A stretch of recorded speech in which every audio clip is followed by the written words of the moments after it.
This week on Inside Boulder News, increased bear activity puts the spotlight on securing trash and compost across the city. Refinements to the Folsom Street pilot project are underway, and flood recovery continues as we mark the 2-year anniversary of the September 2013 flood.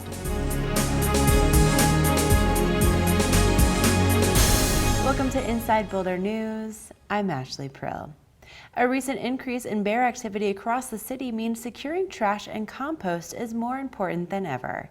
In the past 2 weeks, the state has relocated 6 bears from Boulder, but to city staff, the increase in activity isn't surprising. So every year in August, and this year's no different, we see an increase in bear activity because bears are entering what's called hyperphagia, a period where they're just eating a lot all day, trying to get as many calories as they can, getting ready for hibernation. So it's really important that we're consistent, that bears cannot get into trash anywhere in the city, so that bears can learn this is not a place for them to come into town and get easy access to food. There's a couple of different things you can get ticketed for with this. So part of it is just having the right cart or dumpster that's secure from bears. But the other really important part is using it correctly. So different trash haulers that serve Boulder have different designs or models for securing trash from bears, and to use it correctly, this bar has to be kept in place and it keeps the entire lid locked down from bears. And then when people come to dump their trash, they're opening the door. And the really important part again is making sure it's latched shut after dumping your trash. So what we're seeing and what's not working and coming in compliance with these carts is some people are just letting the lid rest and not fully engaged, and they have to press down on the lid to make sure that locking mechanism is engaged. And we've also gotten some comments that these new carts are heavier. They have a lot more metal around the lid, and so if you have to move them around to the curb, even when they're empty, they can be a little bit more challenging. So it is an opportunity to check in with your neighbors and see if someone who might be having a hard time with the additional weight for whatever reason needs some help.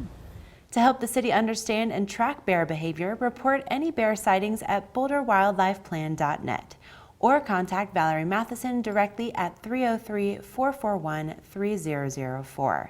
If the bear is showing aggression by snorting or bluff charging or trying to get into a structure on your property, call the non-emergency Boulder Police number at 303-441-3333. And of course, in the case of an emergency, always call 911. The Folsom Street Living Lab pilot project will look a little bit different by next week. Based on feedback from a recent City Council study session, the Transportation Division is making several refinements along the corridor. One improvement that we're making is some restriping of areas where there were solid median, striped median islands, and we're restriping those to make it very clear that they are center turn lanes that people can turn into when they're making left turns onto property or left turns out.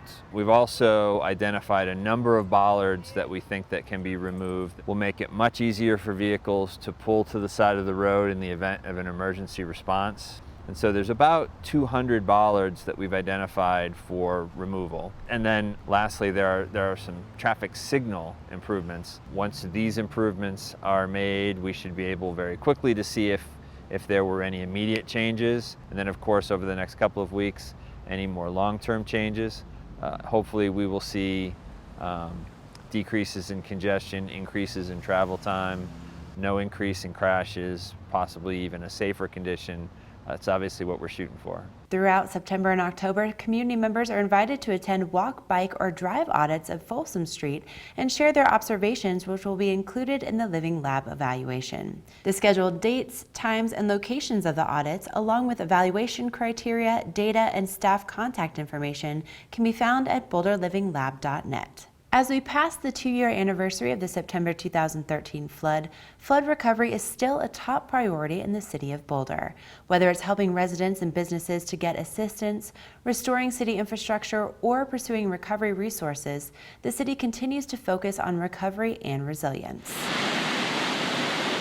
The flood affected over 6,500 households in the city of Boulder and over 100 businesses during the flood. And that ranged from simple basement flooding all the way to complete structure demolitions and destruction. So it was really impacts in many different ways. And that value we've estimated at about $200 million worth of private property damage. City infrastructure, the damages were pretty widespread, from both critical infrastructure damages to things like city water and wastewater facilities and city roads, to more widespread damages across things like parks and city open space. We've still got a ways to go. We still have some folks in our community that are not living in the house that they lived in during the flood. They're all in the process of rebuilding, so we're hopeful that they're going to move home soon. But we are still assisting folks in that repair process, or folks that still have damage to their home, but it's livable. And so we anticipate through 2016 that we'll be assisting households with their recovery. The city had about 330 projects that were identified specific to flood recovery. As of the end of August, we're about 79% complete on those projects. From a dollar standpoint, we had about $28 million worth of damage, and we've spent about $20 million, or almost 70%. We're currently expected to finish our work by mid to late 2017. In terms of reimbursement, we've received about $5.6 million of the $17 million of FEMA reimbursements that we're eligible for. And last time we compared this to state averages, that's about in line with the rest of the Front Range. We're doing everything we can to get every dollar that we're eligible for. And we're also really applying for grants with an eye towards resilience, so building back better in a community that's going to be more resilient to future floods. Coming next is to continue to assist households and businesses that still need help in the recovery process. And then the other is focusing on the lessons that we've learned through this recovery and building on the best practices that we found. And a lot of those have resulted in some really exciting new initiatives across the county, both in terms of organizing the volunteer organizations in a bit of a network, what's called a Voluntary Organizations Active in Disasters, or VOAD, chapter here in Boulder County. We've also created a resilience network called BOCO Strong, and there's all kinds of interesting things and connections that are occurring. So we're focused on continuing to help individuals as well as continuing to build the resilience of everyone in the county.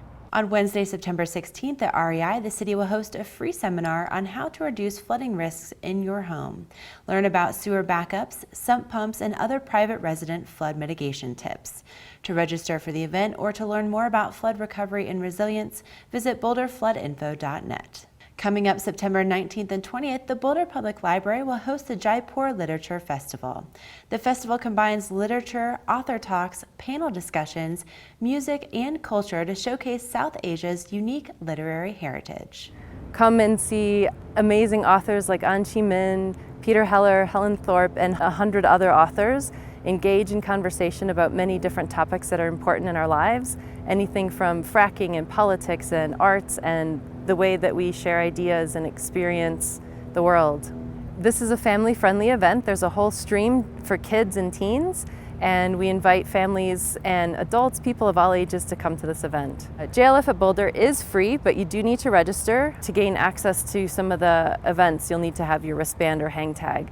There are pre-events happening throughout Boulder, including Family Fringe Festival, which is this weekend, and that is for kids and teens. And there are other events, Truth Be Told, local theater, Stories on Stage. It's Margaret Cole signed at the Boulder Bookstore. So there are other events happening throughout Boulder leading up to the festival. To register for the first Family Fringe Festival, visit boulderfringe.com.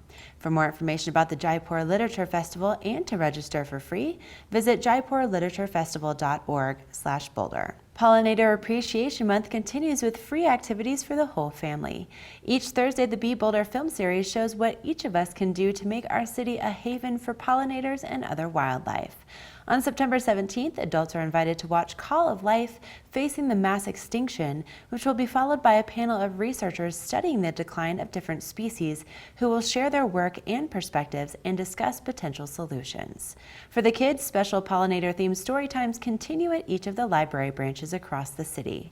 And there will be a Be Boulder Festival and celebration on Saturday, September 26th in Central Park. For the full list of activities and to learn more about Pollinator Appreciation Month, visit beboulder.org. The City of Boulder and CU Police Departments stepped up enforcement and educational efforts related to crosswalks this week. They focused on high-incident crosswalks to help pedestrians, cyclists, and drivers become more aware of Boulder's crosswalk-related ordinances and to ultimately create safer streets for residents and visitors. The education effort emphasized 3 ordinances. 1, that pedestrians and bicyclists are required to activate the flashing lights at the crosswalks where available before entering the road. 2, bicyclists must slow to 8 miles per hour as they approach, enter, and traverse a crosswalk at all intersections. And 3, drivers approaching a crosswalk must not pass another vehicle already stopped for a crossing pedestrian. Fines for breaking these ordinances range from $50 to $125. Drivers may also receive points against their license. Find more information at bouldertransportation.net. Thank you for watching Inside Boulder News. Stay in touch with us on Facebook and Twitter by submitting news tips and questions. You can also sign up to receive video updates right in your inbox. Just go to boulderchannel8.com and click on subscribe.